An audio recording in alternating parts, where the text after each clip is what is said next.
Hi there, Kaos Nova here, and this is another episode of Kaos Tutorials, and we're going to be talking about the state of the Elder Scrolls 4 Oblivion on Codeweavers Crossover as a Windows on Mac porting tutorial. Before I get started, I'm just going to recommend GOG or GOG.com or GOG.com because they have a good track record of having their games work on Codeweavers Crossover using the installers. Even better, even if you're a PC gamer primarily, it works right there because you have DRM-free games, and the DRM-free game means you just have to download the installers, and the installers will install it on your computer. You don't have to worry about disk images or having a disk in the drive. Yeah, that's an old thing, but you don't have to worry about being online. That's the biggest part of it. You don't have to worry about having an internet connection to run the game once you've gotten the installer. Unless you're talking about multiplayer, but that doesn't matter. But otherwise, yes, GOG.com has a good track record of games from them intended for Windows running on Codeweavers Crossover. So I just want to make that recommendation. Another thing that's been getting better for games for use on Crossover is Steam. So Steam mainly requires an internet connection. I'm going to do a future tutorials episode where I show how to bypass running games with an internet connection with offline mode. That'll be a future episode. And I'm also going to be going into how to do editing tricks for video with Final Cut Pro. It'll be a new change of scenery. In the meantime, though, I just want to say GOG.com or Steam are great ways to get games running on Crossover. I have a video that I'll put the link to in the description on how to get Steam installed on Crossover in an optimal manner. But in the meantime, let's get started with the Elder Scrolls 4 Oblivion.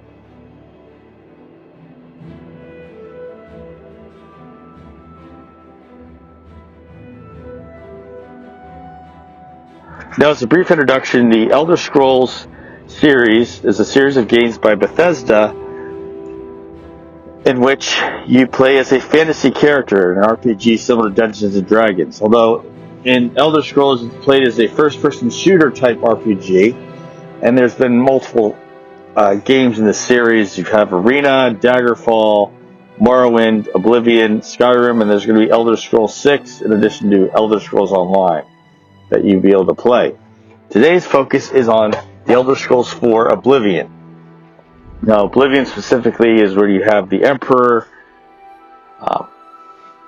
Uriel Septim, who was with you in earlier of these Elder Scrolls games as the one sending you out on quests. The Emperor is unfortunately going to bite the dust. And in this game, the Emperor is actually voiced by none other than Patrick Stewart, and you have to go on quests to save the Empire in the wake of the Emperor Uriel Septim's sons being killed, and him being killed. And there's an opening to this dimension similar to Hell that's called Oblivion that opens up. So you have to fight monsters from out of this world. As you were able to recognize the Daedra. And it's in Oblivion that you've learned a little bit more about the origins of the Daedra, and you also have a somewhat more streamlined version of the alchemy and skill progression that you had in Morrowind before it.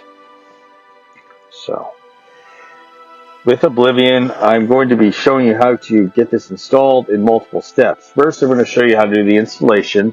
Second, I'm going to show you how to do what I call the Bethesda audio override. The audio override is where I help make sure there's some files which, unfortunately, the libraries and dependencies being installed do not do it.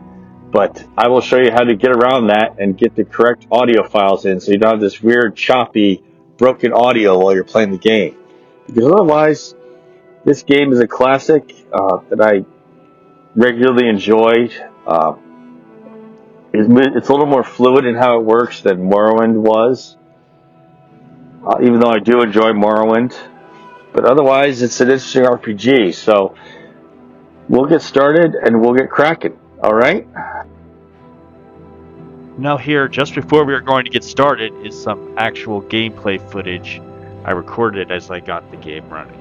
So as you can see here, it's Oblivion, but I'm just doing little alchemy tricks in this part of the game. That even on an older Mac, which is what I'm testing this on, we're talking a 2020 MacBook Pro. Okay, that's not really old, but that's like near the end of the borderline before they switched from Intel to the M1 Silicon chips. Either way, for a MacBook that isn't up to the newer standards, it's not so bad. Not too bad, and it's running on max graphic settings and max audio settings.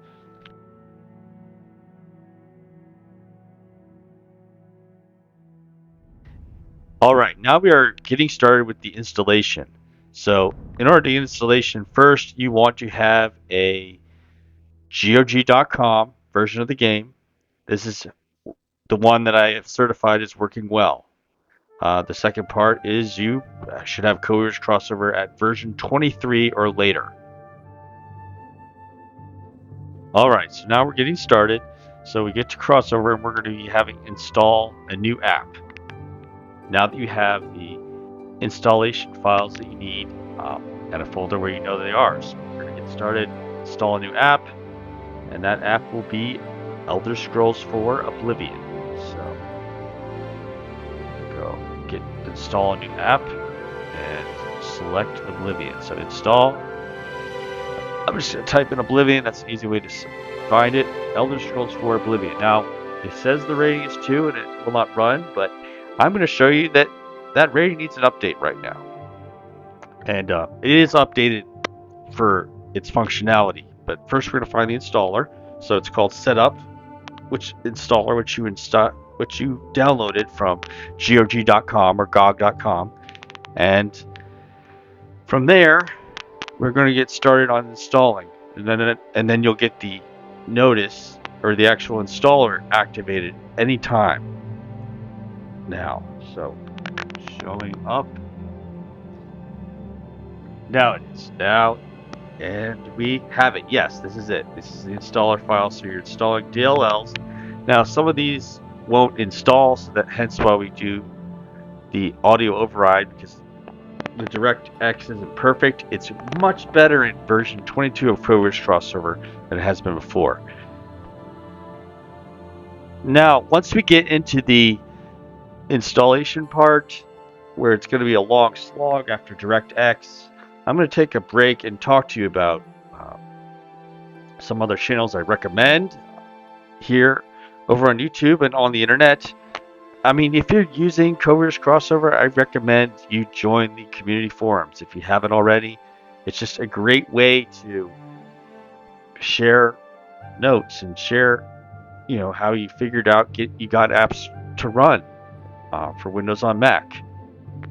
It's just a great way. You're better off sharing information, and there are many people like me over on those forums that are just checking things out and making sure it works. I'm also going to recommend not only being part of the forums, but there's other YouTube channels here. There's Andrew Tsai. He helps get things running on Codeweavers Crossover. He's a big porter as well. There's also even the fact that Codeweavers, or the makers of Crossover, they have their own YouTube channel. Check it out as well. I recommend them as well. Also, as I'm doing this, it's not free for me to do it, so if you wish to support me in my efforts to figure out how to get software porting running, you can go contribute by going to my store I have on Streamlabs. And you can check that out right here.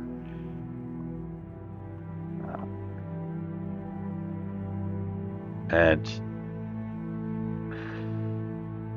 getting back to our topic on hand, I'm going to be getting ready to show you how to do what I call the Bethesda audio override, because let's say, so DirectX installs plenty of the libraries or files that your app depends on to run the app. However, it doesn't do it all the way. it's improved a great deal since DirectX version 22 and also in 23, where they've done a great job patching up some issues.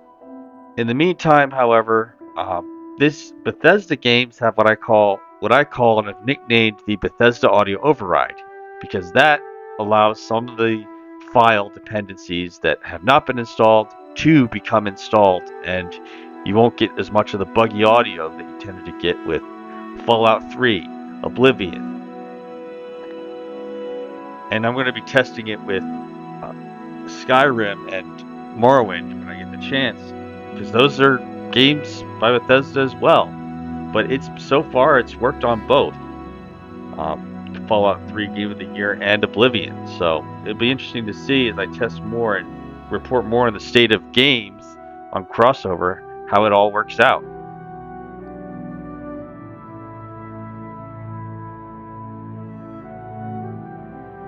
Now here, as it finishes up, it's pretty straightforward how you should handle the end of the installation. Right, do not launch, just simply exit the installer when it finishes. After this installation is done, we'll show you how to do the audio override for the game. It should be ending any minute. It's almost done. Yes, so now it's finished. The installation, go hit exit, not hit launch.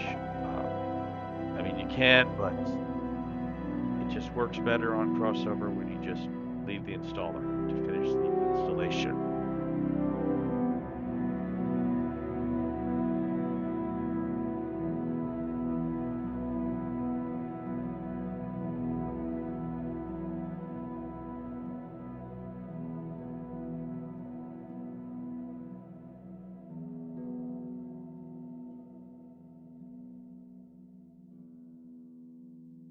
All right, now here we're going to do the Bethesda audio override, which I was telling you about.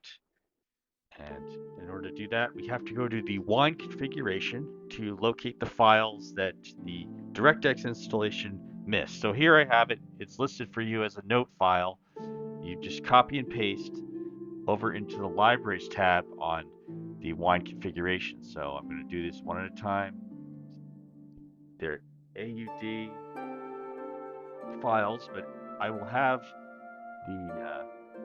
I'll have a copy and pasted set of these files in the description so you can go ahead and use them. But you have to copy and paste these, hit add, and when you're done, you hit apply and OK. Other than that, we're going to be starting the game when this ends. So it's going to be pretty fun from there. And I will let you hear the audio as this game starts playing. And we get started with a game as an assassin in the world of Oblivion. It's going to be pretty fun. Now we're booting it up, and let's get going.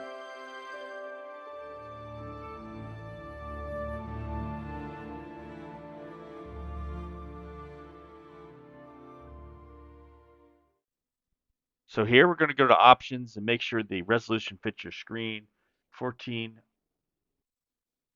by 900 fits mine. It's one of the resolutions that fits mine. I can also do the 1080p or 4K on this monitor, but I'm just going to do 1440 by 900 this time around. Either way, it's just that my monitor is widescreen, and I believe that's pretty standard nowadays for them to be that way, but it is starting up, so I'm not going to interrupt the epic introduction of this game.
I was born 87 years ago.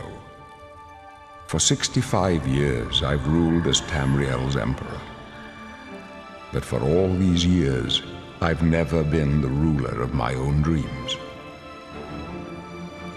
I have seen the gates of Oblivion, beyond which no waking eye may see. Behold, in darkness, a doom sweeps the land.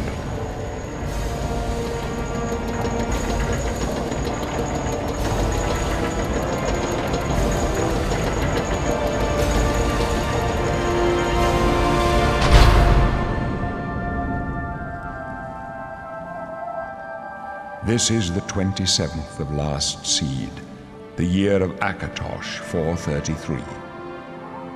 These are the closing days of the Third Era and the final hours of my life.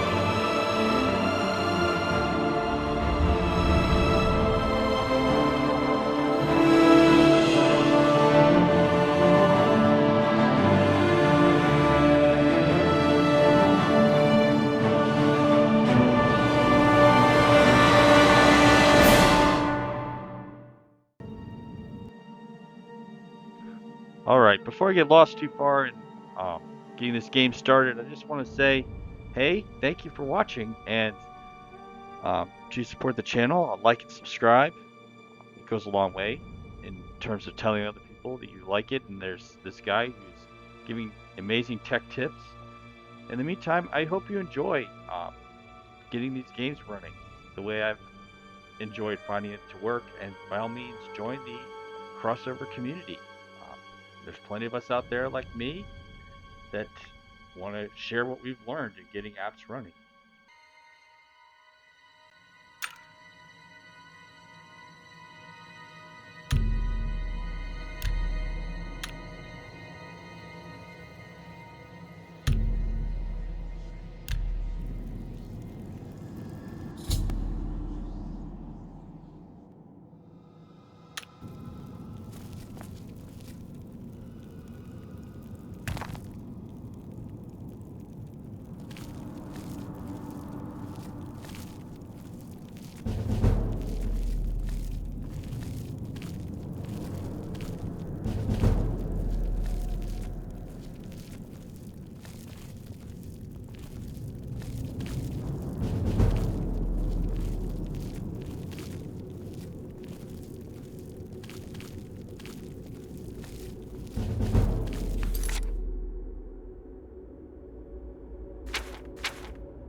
Hi everyone, Kaos Nova here, and I just want to show some basics on my channel here. I've got some recommended channel. This is introduction. I have a nice introduction for those who are visiting my channel homepage for the first time, to explain the ins and outs. I have a couple of extra places here on my channel. I have my merchandise store for you to check it out. I'm just updating it. So it's just some fun merchandise. T-shirts, shoes, cups, mouse pads, cell phone stickers, coffee mugs, etc. Nice little place. Also, something for showcasing episodes is you can reach me on my Facebook page. Send me a Facebook message and include, let's just say showcase contributions, and have a link of that video. when you do. Follow me on Facebook too. I've got some nice things there. Also, I've got Instagram for just showing some jokes and memes and announcements such as Tron Ares happening and other pop culture things that I view. So I recommend the Instagram page. And I also have a Rumble. My Rumble channel is mostly focused on doing hobby stuff, and some things are not found on YouTube, but they are found on my Rumble, so I recommend checking out the Rumble channel. And that should conclude it. I hope you all have a wonderful day, and I am going to be signing off. Hi everyone, Kaos Nova here, and this is the ending of the video presentation on Kaos Tutorials. And here's the deal: if you want to see more of my tutorials on getting your old games to work on Mac, and you want to see more tutorials on how to do various other tasks, such as very cheap ways to make YouTube videos that still look decent, and much more, feel free to subscribe. And if you want to be among the first to get each video, hit the notifications. And please, if you enjoy liking this, your vote still counts, so please click the like with a big thumbs up. All right, you have a wonderful day, and I'll be signing off.